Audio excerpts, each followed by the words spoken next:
Welcome back to another Forza Horizon 3 video on Forza Horizon 2, to be clear, before you start whinging in the comments. But I wanted to make a video talking about two specific things, or one major thing being added to Forza. Now, as you know, they've done a lot of fan service with this game. If you don't know what fan service is, well, fan service is basically service for the fans. Depending on what area you're looking at, you may find different things. But talking about Forza in particular here, or games in particular, they've added in a lot of stuff that we wanted. A lot of returning features, such as the storefront and even the auction house, which is really, really awesome. But in my opinion, one of the most useful additions to the game. Say they didn't actually add these things, I would be a little bit disappointed, but I would have expected them to not be in the game, so it's good that they did add them. They added two particular things, drag and drift events. Now, my friends, why is that such a major thing to me? Why is that a major thing? Now, if you go online on Forza Horizon 2, you will go into a multiplayer session and find either two types of people. You will find people doing drag races and inviting everybody into the lobby to do that one drag races in the game, or you will have people drifting around a certain corner over and over again, just tuning their car, getting it to perfection.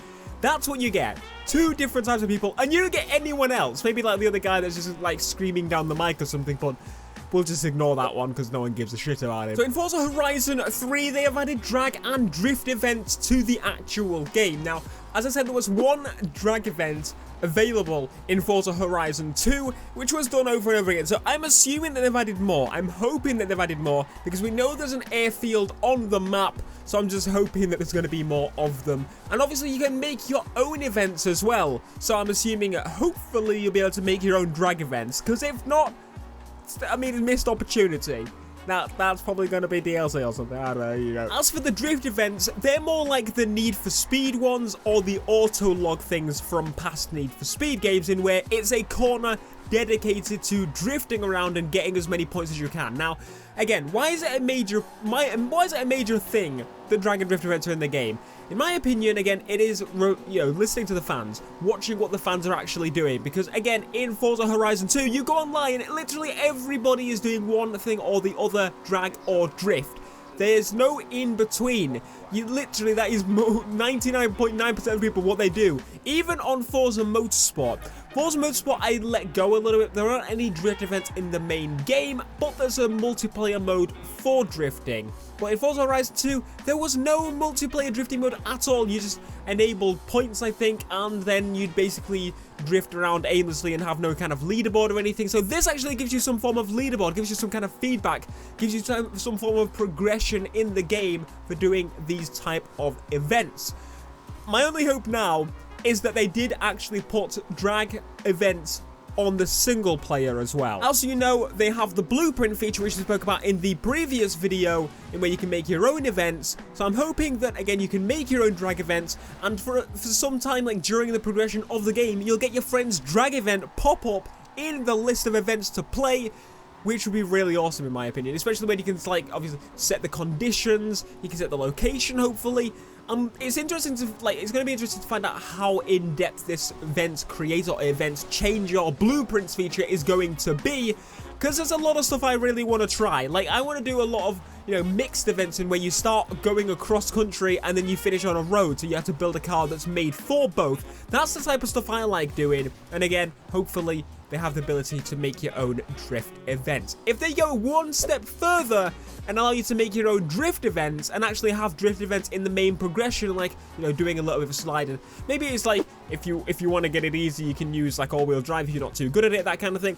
So, I mean, you can just, there's a lot of things they could do. The reason I understand as to why it's not in the main progression most of the time in Forza games is because drifting is not for everybody. Drifting is sometimes, for some people, very difficult. When you first start learning, it's almost impossible. But let's be clear, this is Forza Horizon. It just feels easier to slide. Do a slide, make it easy for people to pass, but kind of give a reward for higher end people that, that do a lot better So I think this way of doing it, in where it's just the drift corners, is one step, but I think they need to go a step further if it isn't the case in Forza Horizon 3 and add proper dedicated drift events like they have in Need for Speed. Need for Speed can get away with it a little bit easier because it's a little bit easier to control the cars in the game, in where you just tap the brake to drift for the setup, if you've got that certain setup. But again, there is the ability to tune your car to not drift at all, and people don't have issue doing that. So it's a complicated one, but let me know in the comments, guys, would you, thinking about it logically, in the fact that there may be a lot of kids playing this game and there may be veterans playing this game at the same time, what is the best way for them to add drag and drift events to the game? There are drag and drift events in the game, but I think if they're only in the form of there's a drag event online, one drag event on the drag strip, and then you got the drift events in where it's just the little things around the map, which you can do in co-op, you can do in multiplayer, I believe, as well, in where you just basically drift around the corner and you get points. It's like Drive Club, it's like Need for Speed. If it's like just that and there's no proper drift events again, I'm going to be a little bit disappointed, but it's, as I said, hopefully they do that in the next one and they find a way to do it properly, in where you don't have to do the drift events, but you can if you want to, for example. But again, there may be the ability to make your own, especially with the blueprints feature, which I'm really hoping for. Anyway, let me know what you think of this. I'm really thankful to the developers actually listening to the fans and listening to, well, everybody that plays the game, because you go online and the people in the lobby doing drift and drag, that's all there is. So it's good that it's here. I'm just hoping that the next Forza Motorsport follows suit and does something in the same direction. That's the one thing I'm really hoping as well. They've done a lot of stuff to listen to the fans with this game, adding a lot of content that fans have requested, but in Forza Motorsport they seem to not really do that very often, so I'm hoping with the next Forza Motorsport they do the same and just keep going and going and adding so many features the community wants, and keep the clubs in Forza Motorsport, please, because we kind of need those as well, and the auction house and the blueprint fit.